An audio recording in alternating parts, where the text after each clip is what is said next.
Whenever. Hello, hello class, I'm Shi. First of all, before I start, if I stutter a bit, I'm apologizing in advance. English as a second language, lack of sleep, and terrible stage fright is a terrible combination. Sorry. Today, I want to talk about the current largest retail company in the entire world right now, and how it's having a detrimental effect on America as it is today. This company I'm talking about is Walmart.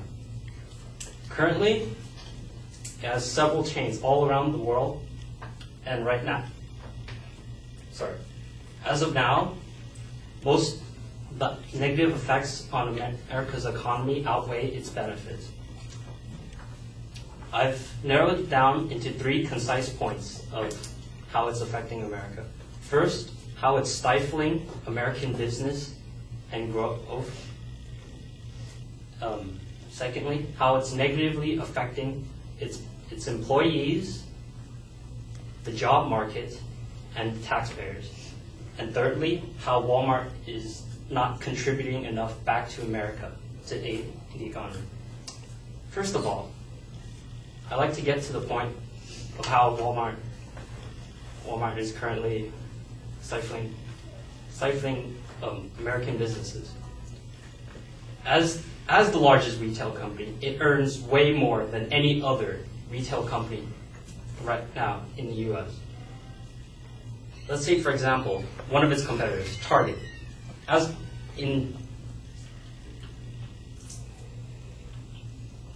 Just last year, Target's revenue annual was $16.77 billion. Now, let's compare it to Walmart, which was $405 billion. That's about a 20 times difference. That just goes to show you how dominant Walmart is in the market right now, and how difficult it is for even smaller businesses to compete. As you know, whenever a Walmart superstore opens in like a local chain, small businesses suffer deeply. It's very difficult to compete against them, and even to operate mutually, it is very difficult. Layoffs have to be made, and such many jobs are lost.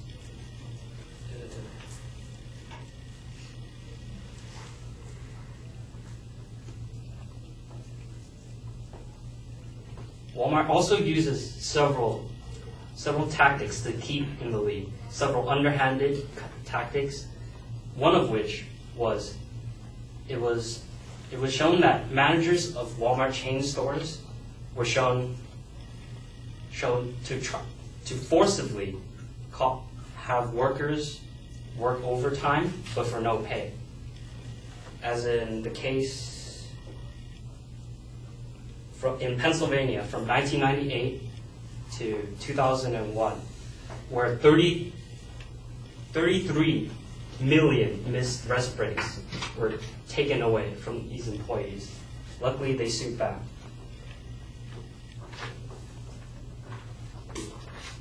Also, Walmart imports about 70% of its items from China. Basically, all the revenue that could be made for manufacturing in America, they ship overseas to China. All the products. On the note of overseas job transfer, I'd like to get into how it's negatively affecting the current job market. All these jobs in manufacturing, importing, and including the employee jobs at Walmart, all being affected.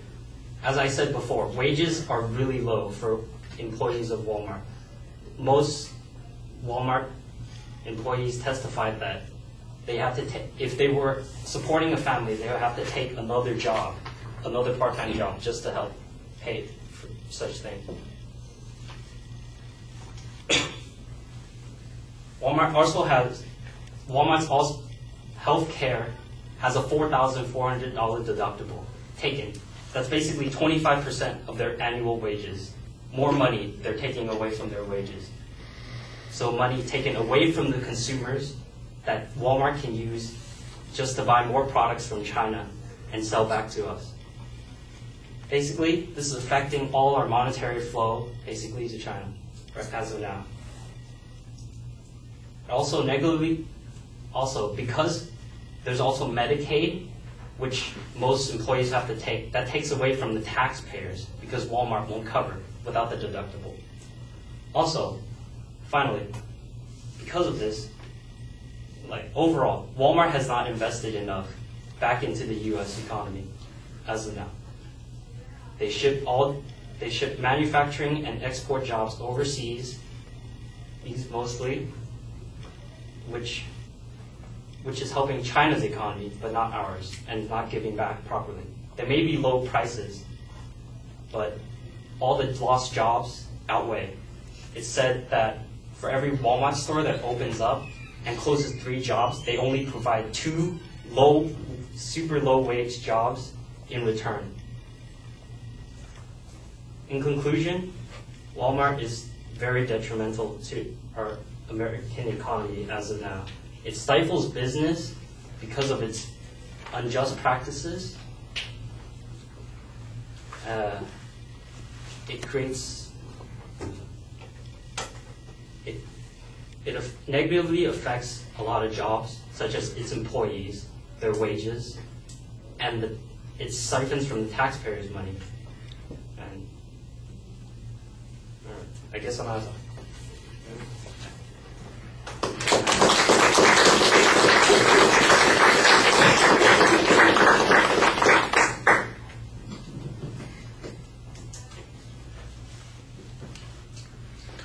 All right, Shi, I thought that you started off okay. A little bit of apology is not really necessary. I thought you did fine. I know you're nervous, but you tell you what, you get some of that off your chest by saying it. Not a big deal. I like the way you revealed the topic, but I think that your proposition kind of gets buried in that opening, and when you're at the end of the speech, as a consequence, it's not quite as clear what you were saying in the long run. We know the general tone of your criticism, but the particulars are a little bit hard to pick out. You did a nice job previewing the material, setting up what you were going to talk about, but all of those supporting claims are phrased as expository statements. I'm going to show you how it stifles, how it negatively affects. Instead of making the declarative claim, I'm going to prove that it stifles, that it has a negative effect on the economy. There's a reason that we talked about the declarative sentences, so that we know that this is an argument and not just an informative speech. The comparison of the target was okay. You had some statistical information there. I don't get a source citation on that, and in fact, in the entire speech, I don't really get a source citation at all. So I don't know where any of your information comes from.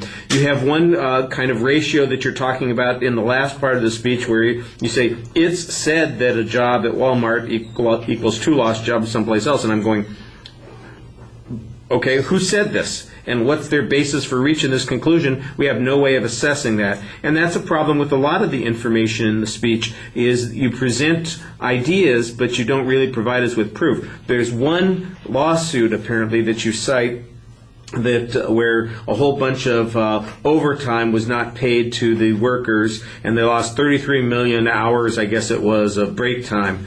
Well, I don't know how many employees that is or how many breaks that is over the 10 years. So there's probably math to calculate that out. But again, I think you could give us a source citation on the report on the lawsuit. Kind of that date is also, covered 1998 to 2001 or 2002. So we're looking at some old data. Let's talk about what's going on currently, and I think that you could do a stronger job on that. I actually thought that your presentation was pretty effective. You do a nice job looking at the audience. You're talking pretty confidently. I think that it's paced about right. At the end, it sounded like you were trying to summarize, but I think you ran into the same problem because you got sidetracked in so many issues that you're having a tough time getting back to that end point, and the proposition that you're supposed to have clear at the beginning then kind of stays hidden at the end. All right, thank you.